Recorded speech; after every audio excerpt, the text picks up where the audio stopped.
किसी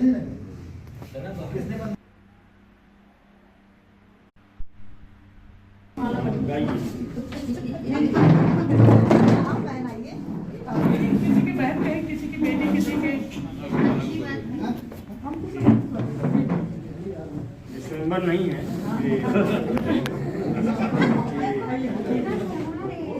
आइए सियाती जी को असली को दिला नहीं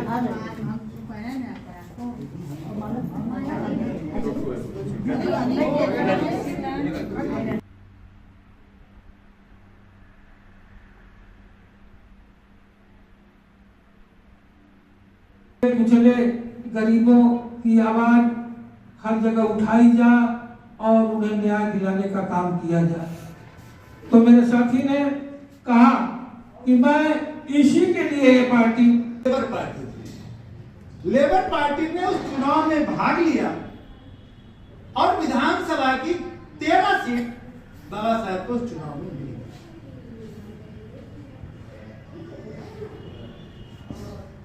उसके बाद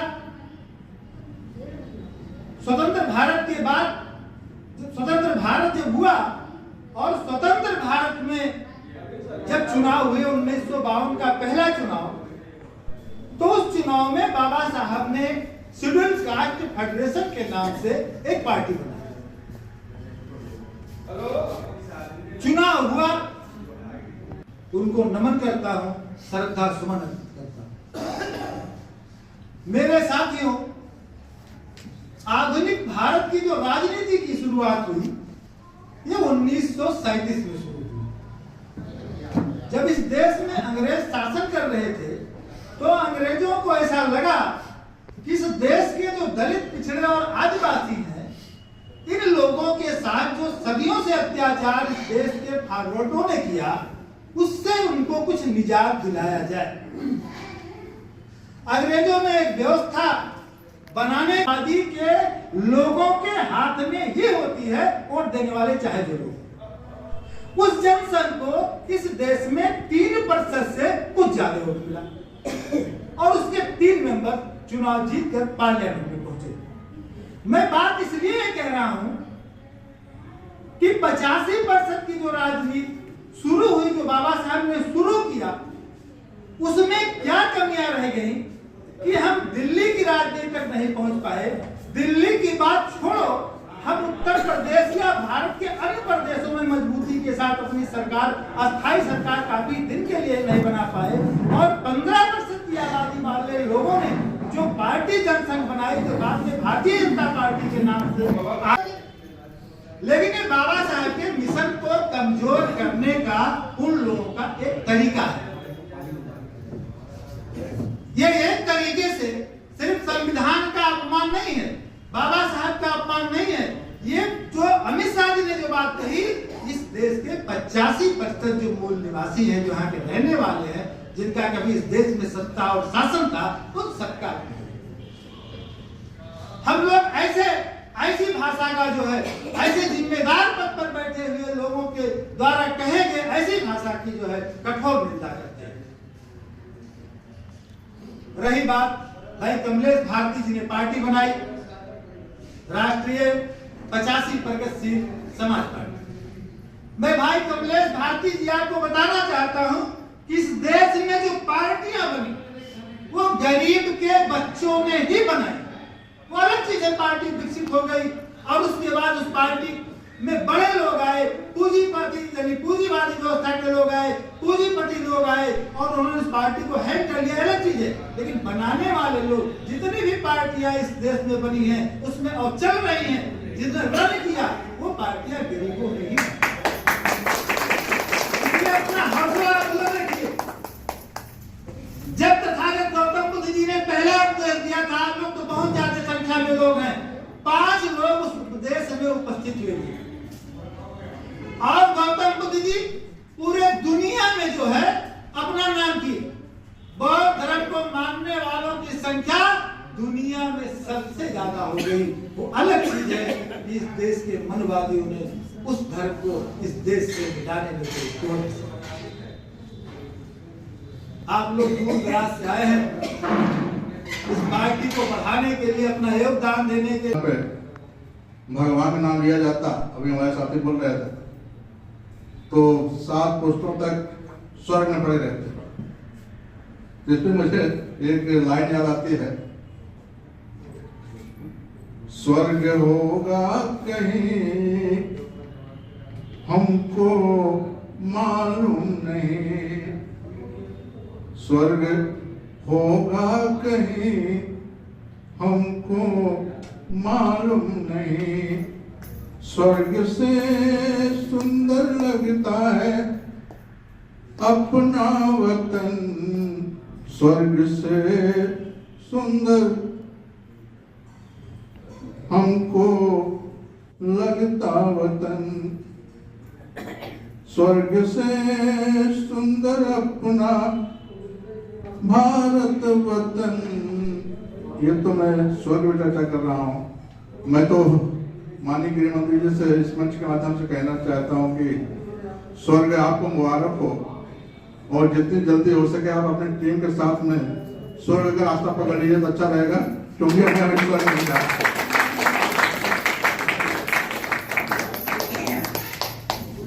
व्यक्ति डॉक्टर अम्बेडकर कमेंट्स करता है और पूरे देश में आग लगा हुआ है, और प्रधानमंत्री जी सफाई दे रहे हैं, नहीं उन्होंने ऐसा नहीं कहा है। तो डॉक्टर अम्बेडकर को टच करने का मतलब है आग पे खीर डालने का काम करना, वो माननीय अमित शाह जी आपके पास की बात नहीं है डॉक्टर अम्बेडकर को। और मेरा अपना मानना है,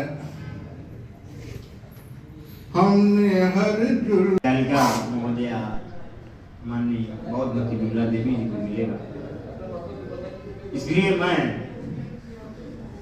पुनः फिर आपके बीच में लौटता हूं। इनकी अपने दिल की अनंत गहराइयों से इनका ढेर सारा सम्मान करते हुए महिला शक्ति को मैं एक बार सबको हार्दिक बंधन और अभिनंदन करते हुए इनको एक बार फिर मैं सम्मान देने का काम कर रहा हूं। मंच से माननीय बौद्धमती विमला देवी जी। इस शुभ कार्य के लिए अपने सभी मैं भी पदाधिकारी मुझे कमलेश जी ने, मैं उनका बहुत आभार व्यक्त करता हूं कि उन्होंने मुझे बनाया। तो हम ये सब सभी टीम के लोगों के साथ मिलकर हम इस कार्य को आगे बढ़ाने में हम सफल हो, ये मेरी शुभकामनाएं हैं इस आज के कार्यक्रम के लिए। ये यहाँ से जो प्रारंभ हुआ है ये कहीं यहीं तक जाए तो ये बहुत आगे। तो बहुत ही विनम्रता के साथ आज जो ये सम्मान मुझे मिल रहा है, इसके लिए हम चाहते हैं कि जो ये मुझे सम्मान मिला है इसमें हमारी सभी बहनों का भी सम्मान है, क्योंकि अकेले कोई सम्मान नहीं मिलता है। तो मैं कहना चाहती हूँ, करुणा के सागर भगवान बुद्ध ने कहा था कि जिसके पास पति है उसी की गति है, उसी की प्रगति है, अन्यथा दुर्गति है। और उन्होंने कहा था अगर दुख है तो दुख का कारण है, अगर कारण है तो निवारण है, निवारण है तो फिर आनंद ही आनंद है। और उनका दूसरा नाम विश्व मोहिनी है। उन्होंने कहा था कि अप दीपो भव, अपना दीपक स्वयं बनिए। और उन्होंने कहा था कि व्यक्ति इधर उधर तो खूब भटकता है लेकिन अपनी बुद्धि की शरण में नहीं जाता है।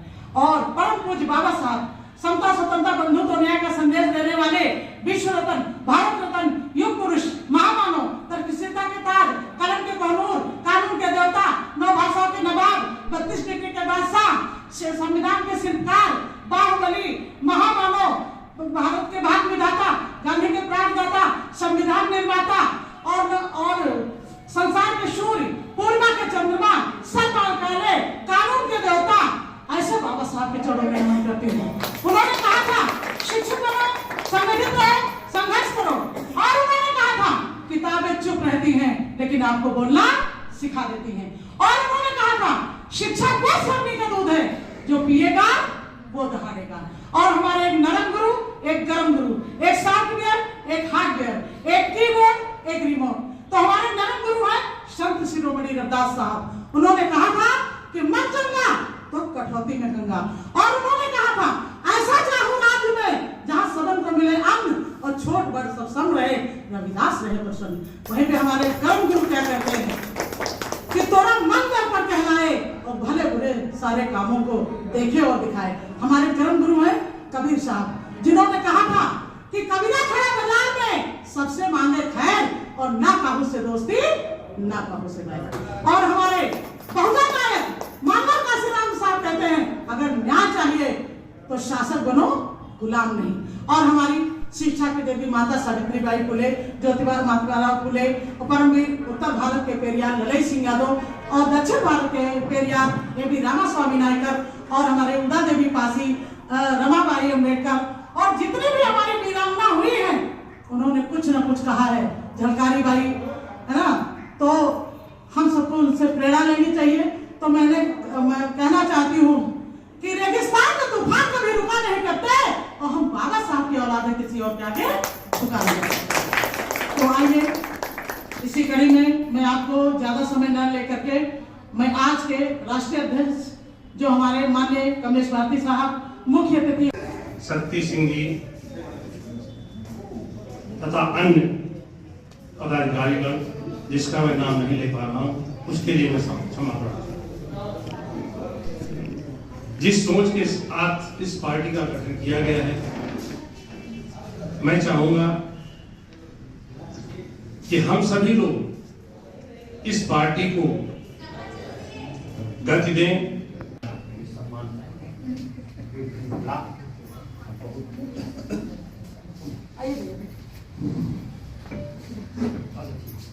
सर्वप्रथम मैं संविधान निर्माता परमात्मा साहब को श्रद्धा सुमन अर्पित करते हुए माननीय मुख्य अध्यक्ष जी, राष्ट्रीय अध्यक्ष जी एवं सभी सम्मानित माता पिता, भाई बहन और बच्चे स्वरूप सभी लोगों को मैं नमन करता हूं। आज मुझे अपार खुशी है कि माननीय श्री भारती जी राष्ट्रीय 85 प्रगतिशील समाज पार्टी का जो निर्माण किए हैं, यह इसलिए किया गया कि समाज में देखा गया जन्म से लेकर जब सद्बुद्धि आई उसके बाद से आज तक ये जीवन में अनुभव मिला कि समाज में 15 लोग ही, चाहे वो किसी भी प्रकार से हम सभी धर्मों से सर्वोपर धर्म, मानव धर्म की स्थापना के लिए यह पार्टी का निर्माण किया गया है। मानव धर्म क्या है ये समझना बहुत जरूरी है। कहने के लिए सभी लोग इंसान हैं, लेकिन आप सभी लोग देख रहे हैं इंसानियत नहीं है। अगर इंसानियत होती तो आज समाज में जो मां बहन बेटियों के साथ ये दुर्व्यवहार हो रहा है, अगर सभी के अंदर इंसानियत आ जाती, मानवता आ जाती, तो यह अपने आप समाप्त हो जाता। और सद्बुद्धि आती तो जो भी गरीब तबके के लोग हैं, यहां जात से मतलब नहीं है। आप लोग ध्यान दीजिए, ये हमारे राष्ट्रीय अध्यक्ष जो ये राष्ट्रीय 85 प्रगतिशील समाज पार्टी का जो निर्माण किए हैं, ये जात से मतलब नहीं है। केवल यह करना है कि हम बुद्धिजीवी बने, हमारे अंदर इंसानियत हो, मानवता हो। जब यह 3 चीजें हमारे अंदर समाहित हो जाएगी तो हम अपने आप प्रगति के रास्ते पर जाते हुए अपने प्रेम, व्यवहार, नम्रता और सहनशीलता से सभी लोगों को इस प्रकार से आकर्षित कर लेंगे कि हम हर लड़ाई, हर संघर्ष, हर मुसीबत की सीमा को पार करते हुए जो बाबा साहब ने अधिकार दिया है, उस अधिकार की कुर्सी तक पहुंचे। और जब कुर्सी तक पहुंचेंगे तब हम ये 85 जो लोग पिछड़े हैं, गरीब तबके के लोग हैं, तब उनका उत्थान कर पाएंगे। तो मैं आप लोगों से हार्दिक अभिनंदन करते हुए, नमन करते हुए, वंदन करते हुए, अध्यक्ष जी ने बताया, राष्ट्रीय महासचिव सूर्य राम जी ने बताया, साथ ही साथ माननीय प्रदेश की अध्यक्ष महोदया श्रीमती सुमन भारती जी ने बताया, शीला जी ने बताया, साथ ही साथ रेशमा भारती जी ने बताया, उर्मिला राव जी ने बताया, आशा जी ने बताया, सियावती जी ने बताया, साथ ही साथ पूरी प्रदेश के सचिव वीरेंद्र, जब हम राष्ट्रीय कमेटी में या प्रदेश की कमेटी में चयनित थे, साफ कर देंगे, लखनऊ की माटी में जाकर के स्पष्ट कर देंगे प्रेस कॉन्फ्रेंस के द्वारा, आने के बाद बिल्कुल बजा देंगे कि राष्ट्रीय 85 प्रगतिशील समाज पार्टी कैसी होती है, क्या है। खत्म होने के बाद कुछ ही समय में मैंने बची है, ये कोई आसान बैनर नहीं, ये कोई आसान बैनर नहीं है, तो बैनर है कि एक बार राष्ट्रीय 85 का नाम लेंगी तो पूरा हिंदुस्तान सदमे में हो जाएगा। जैसा कि अभी मुशर्रफ बंधुओं ने सवाल किया कि अमित शाह जी ने भगवान का नाम लेने का काम किया, मैं पूछना चाहता हूं, मुझे आज पहले मेरी प्रेस कॉन्फ्रेंस नहीं कहना चाहिए, लेकिन मेरी मजबूरी बनती है, मेरी जरूरत है, यदि मैं 85% की बात कर रहा हूं तो ये सत्य है, मुझे इस पर विचार करना चाहिए। एक पार्टी नहीं है, तो मात्र 85 के नाम पे छोड़ने का काम और रजिस्ट्रेशन आज तक आया नहीं, प्रमाण कभी और है और बोलने का काम कभी और है, इसलिए उनसे बचना। समाजवादी पार्टी भारत की 2337 पार्टियां रजिस्टर्ड हुई, मैं एक दो पार्टी का नाम नहीं लेता, 2337 पार्टियां जब रजिस्टर्ड हुई, उसमें पहला नंबर, अगर 24 में कोई नंबर आया 53 पार्टी में भारत निर्वाचन आयोग के द्वारा, तो आपके बेटे का नंबर आया। अब आप अनुमान लगा लीजिए कितना ताकत लगा दिया मैंने। मैं भगवान बुद्ध की, बाबा साहब, बाबा साहब, बाबा साहब। एक हमारा अंबेडकर जी चला था देश में लड़ने के लिए, और वो दलितों कुचलों के दबे के दुख को देखकर उसने लड़ते लड़ते संविधान बना डाला। और फिर हमारे मानवर कांसी राम साहब ने सोती कौन को जगा डाला, और फिर हमारी बहन कुमारी मायावती जी ने लखनऊ को स्वर्ग बना डाला। फिर हमारे आज जो कमलेश भारती जी 85 पार्टी जो लेकर आए हैं, ये हम लोगों को स्वर्ग बना देंगे, और इनको अकेला नहीं छोड़ना है, क्यों कंधे से कंधे मिलाकर चलना है। बस ये नहीं यहाँ आए, फोटो खिंचवाया और वो लिया, अपना प्रमाण पत्र चले गए, ऐसा नहीं होना चाहिए। आप लोगों से विनम्र निवेदन और अनुरोध है कि भैया के साथ कंधा से कंधा मिलाकर चलना है।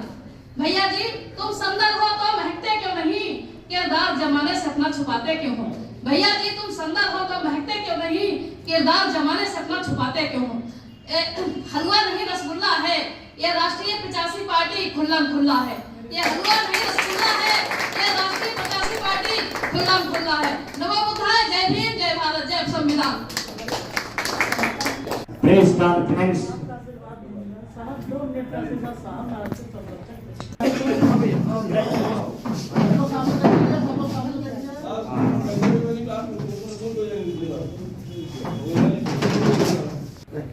बधाई अभिनंदन करता हूँ मेरी पहली प्रेस कॉन्फ्रेंस है आप लोगों के द्वारा, और इसके साथ साथ नए साल की भी बधाई है।